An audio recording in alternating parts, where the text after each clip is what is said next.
Assalaamu calaykum.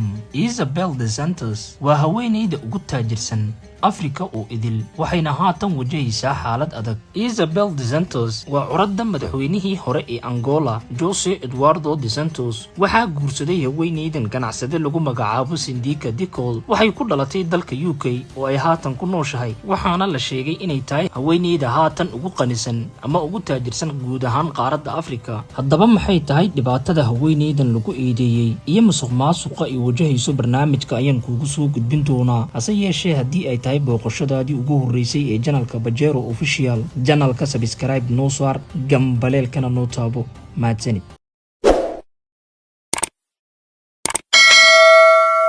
haweeneyda Afrika ugu taajirsan waxay diiratay dalkeeda hooyo. dukumiintiyo la soo dusiyay ayaa muujinaya sida haweeneyda Afrika ugu hodansan ay uga macaashay dalkeeda hooyo iyadoo ka faa'iideysanaysa kheyraadka dalkeeda si musuqmaasuq ah. Isabel dos Santos ayay u suura gashay inay gasho heshiisyo ganacsi oo ay ka mid ahaayeen dhul, shidaal, diamond iyo isgaarsiin markii uu aabaheed madaxweynaha ka ahaa dalkaasi Angola oo qani ku ah kheyraadka dabiiciga ah. dukumiintiyada haweeneydan laga helay ayaa muujinaya in iyada iyo seegeeda loo ogolaaday inay iibsadaan hantida maguuraanka ah ee qaranka dalkaasi Angola, kuwaasi oo lagu siiyay heshiisyo shaki ku gadaaman yahay. Mrs. dos Santos ayaa sheegaysa in eedeymahaasi ay yihiin kuwo been abuur ah isla markaana ay dowladda Angola siyaasadeysay. gabadha madaxweynihii hore ayaa deegaan ka dhigatay dalka UK halkaasi oo ay ka iibsatay guryo aad u qaali ah. in ka badan 700,000 oo dukumiintiyo la soo dusiyay kuwaas oo ku saabsan ganacsiyada haweeneydan bilyaneerka ah ayay haatan ku wajahaysaa baaritaano ay ku hayso dowladda Angola. baaritaanadaas oo ku saabsan musuqmaasuq ay u geysatay hantida dalka Angola xilligii uu madaxweynaha ka ahaa dalkaasi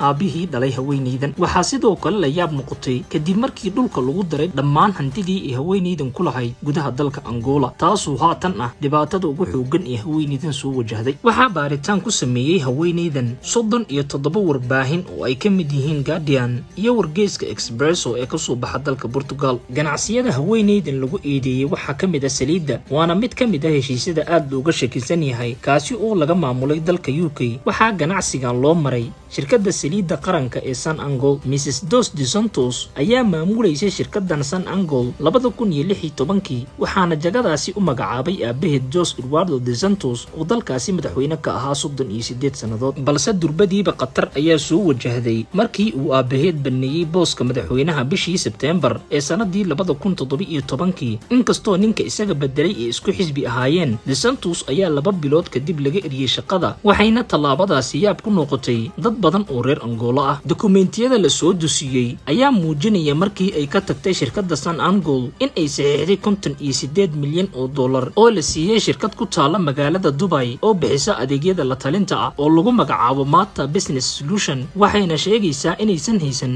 dhibaato dhanka qarashaadka ah, balse dukumiintiyada ayaa daaha ka qaaday in shirkadaasi uu lahaa maamulaha ganacsigeeda. intaa waxaan ku soo koobayaa qaybtii koobaad ee haweeneydan lagu magacaabo Mrs. dos Santos oo ah haatan haweeneyda ugu taajirsan guud ahaan Afrika. intaan ku kulmayno barnaamij noocan oo kala ah, sidaa iyo nabadgelyo.